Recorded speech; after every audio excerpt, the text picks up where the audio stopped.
बिहार में जो कानून के रक्षक हैं, जिनके कंधों पर ये जिम्मेवारी है कि कानूनी व्यवस्था बनी रहे, कैसे वो लोग सरेआम कानून का उल्लंघन कर रहे हैं और किसी परिवार का, किसी व्यक्ति का, किसी संस्था का जो प्रॉपर्टी है, जो मेडिकल कॉलेज है, उसको न सिर्फ कब्जा कर लिया, उसको 25-30 वर्ष से अपने कंट्रोल में रखे हैं। और ये उस दल के अध्यक्ष हैं जो चाल चरित्र चेहरा की बात करता है।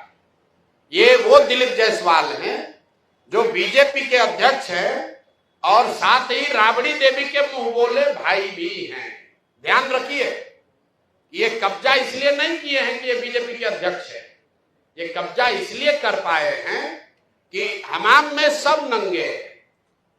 ये सारे नेता एक साथ मिलके, जिसमें राजद के लोग भी शामिल हैं और जिसमें भाजपा के लोग भी शामिल हैं, सुबह शाम राजद का नेतृत्व ये कह रहा है कि हम लोग भाजपा से लड़ाई लड़ रहे हैं, और भाजपा का अध्यक्ष, राज्य का अध्यक्ष, उसने एक सिखों के कॉलेज को जबरदस्ती कब्जा किया हुआ है।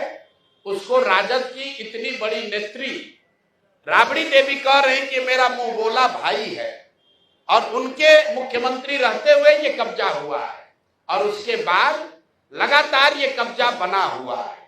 तो ये दिखाता है कि भाजपा, राजद, जदयू, ये सब व्यक्तिगत लाभ की जहां बात आती है तो ये सब लोग आपस में मिल जाते हैं। भाई जो व्यक्ति उस कॉलेज में क्लर्क भी बाद में बने, पहले जो लोगों ने कॉलेज को शुरू किया उसके हेल्पर थे, फिर कॉलेज में क्लर्क बने, फिर उसके बाद वहीं पर एडमिनिस्ट्रेटर बने, फिर उन्होंने ट्रस्टी जो था उसी को हटा दिया, खुद ही मैनेजिंग ट्रस्टी या डायरेक्टर बन गए, अपने बेटे को ला दिया, अपने बहू को डाल दिया, और जो लोग भी ओरिजिनल बनाने वाले थे सबको हटा दिया।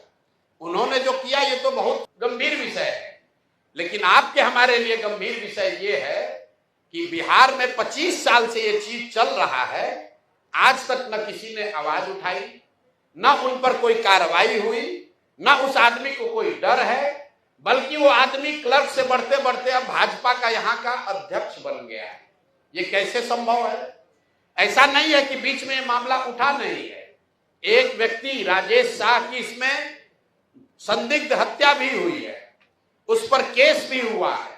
उस परिवार के लोग मुख्यमंत्री के दरबार में नीतीश कुमार से आकर मिले हैं, नीतीश कुमार ने आज उस पर जांच की बात कही है, और जिस एसपी ने साहब को, ये दिलीप जायसवाल को क्लीन चिट दिया है, अपेरेंटली उन्हीं की पत्नी के बारे में कहा जा रहा है कि उसको मेडिकल कॉलेज में एडमिशन देके उनको MBBS कराया गया है। तो ये जो पूरा मॉडल है कि इस कॉलेज का इस्तेमाल राजनीतिक लाभ और पैट्रोनेज के लिए खुलेआम 25 साल से किया जा रहा है।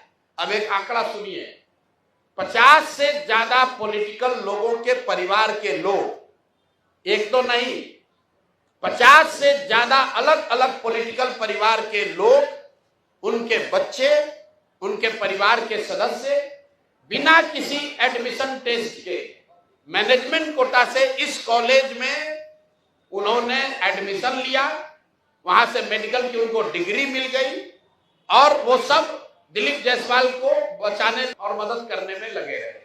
जब भी पिछले 25 वर्ष में दिलीप जायसवाल को कोई परेशानी हुई, जिससे भी परेशानी हुई, उस व्यक्ति को, वो चाहे राजनीतिक नेता था या पत्रकार था, पुलिस वाला था, जुडिशरी का था, या तो उसको पैसे और बल से दबाया गया, अगर नहीं हुआ तो उसके परिवार में किसी आदमी को मेडिकल में सीट देकर इस आदमी ने मैनेज किया। और इतनी बड़ी बात 25-30 साल से लगातार चल रही है और किसी की हिम्मत नहीं है कि दिलीप जायसवाल पर सवाल उठाए। तो जन सुराज ने तय किया है कि हम लोग इस मामले को न सिर्फ उठाएंगे बल्कि इसको समाज में, जनता के बीच रखेंगे। जैसा गिरी जी ने बताया, इसकी लीगल लड़ाई लड़ेंगे, हर उस दरवाजे पर जाएंगे जहां पर इन्होंने अपने रसूख का इस्तेमाल करके कहीं न कहीं धांधलेबाजी की है। ये अब इससे बच नहीं सकते हैं। अब आपकी ये जिम्मेवारी है कि जितने आप लोग पत्रकार हैं, तो जो भी भाजपा का प्रवक्ता आता है या जो भाजपा का नेता है अपने को बहुत चाल चरित्र चेहरा वाला बता रहा है, उससे जरा पूछिए कि भाई तुम्हारा अध्यक्ष उस पर सीधे सीधे गबन और जबरन माइनॉरिटी कॉलेज को कब्जा करने, उस कॉलेज का संसाधनों का व्यक्तिगत लाभ के लिए उपयोग करने, हर तरह के गलत काम करने के लिए उसका आप उपयोग कर रहे हैं, उस पर आपका क्या टीका टिप्पणी है? और हत्या का भी उन पर आरोप है, एफआईआर है, राजेश शाह के हत्या का एफआईआर है बजाप्ता साहब पर। वो डिटेल आज नहीं दे रहे हैं, हमको मालूम है अभी ये लोग हल्ला मचाएंगे, तो अगला प्रेस कॉन्फ्रेंस में आपको वो भी डिटेल देंगे कि जो मैंने आपको बताया कि एक जो संदिग्ध हत्या हुई है इनके साथ रहने वाले व्यक्ति की, राजेश शाह की, उसकी बहन, उसके भाई, उसके माँ, वो 20 वर्ष से दौड़ रहे हैं, इंसाफ की मांग कर रहे हैं, अभी तक उस पर कोई कार्रवाई नहीं हुई है। कैसे उस केस को पूरा मैनिपुलेट किया गया। 2007 की ये घटना है। कोर्ट में वो शाह के पत्नी का बहन का स्टेटमेंट है, हम पढ़ के सुना देते हैं, सर्टिफाइड कॉपी है। मेरे भाई राजेश शाह की हत्या दिलीप जायसवाल के द्वारा षड्यंत्र करके अपने आदमियों द्वारा करवाया गया है। तो खुद पीड़िता ने कहा है, ये रिकॉर्डेड है, ये कोर्ट का है। 164 है, कैसे शायद मदद किए उसको। 164 का बयान है, जिसकी हत्या हुई है उसके बहन का, और उसके बाद पुलिस ने उनको क्लीन चिट दे दिया। जिन्होंने क्लीन चिट दिया उन्हीं की पत्नी उनके कॉलेज में जाकर एमबीबीएस डिग्री ले रही है। अब आप देख लीजिए, जहां से कोर्ट से रिलीफ मिला है, जिन्होंने कोर्ट से रिलीफ दिया है उनको क्या बेनिफिट मिला है, ये भी आपको आगे बताएंगे। तो मेरा दिलीप जायसवाल से और भाजपा में जो लोग भी भाजपा के चाल चरित्र चेहरा विचारधारा की बात करने वाले लोग हैं, उनसे अपील है कि भाई अभी से भी अपना स्टांस क्लियर करो। अगर थोड़ी भी शर्म बाकी है तो पद से इस्तीफा दीजिए, और नहीं तो जो अमित शाह जी हैं, मोदी जी हैं, जो कह रहे हैं कि ना खाएंगे ना खाने देंगे, वो आकर इस पर बताएं। उनके पार्टी का राज्य का अध्यक्ष, मुखिया, उस पर हत्या का आरोप है, एक सिखों के माइनॉरिटी कॉलेज को कब्जा करने का आरोप है, उस पर बीजेपी का क्या कहना है? और उसके साथ साथ आरजेडी वाले बताएं कि उन्होंने अभी तक इस पर क्या कार्रवाई की है। 25 साल से भाजपा से लड़ने का दावा करने वाले राजद वाले लोग, ये मुसलमानों के रहनुमा बनने वाले लोग, माइनॉरिटी वंचित की बात करने वाले लोग, तुम्हारे राज में सिखों के कॉलेज पर कब्जा हो गया, उसको तुमने मुंह बोला भाई बना लिया, उस पर आज तक टीका टिप्पणी क्यों नहीं की? आपको बता देते हैं क्यों नहीं की कि लालू जी के जो 2 साले थे, जरा जाकर पता कीजिए कि उन दोनों सालों के परिवार के कितने लोग इसी मेडिकल कॉलेज से गलत तरीके से डिग्री लेकर डॉक्टर बने। नाम हम नहीं बता रहे हैं, आप लोग खोज लीजिए, वो अभी जवाब देंगे तो उनको नाम भी जारी करेंगे कि लालू जी के परिवार के कितने लोग उस मेडिकल कॉलेज से डिग्री लेकर निकले। तो मेरे भाई, ये मिली भगत है, सब आपस में मिले हुए हैं और वहां पर एक कॉलेज को कब्जा किया। जिसने आवाज दी उसको या तो मैनेज किया या उसको मार दिया, उसको दबा दिया।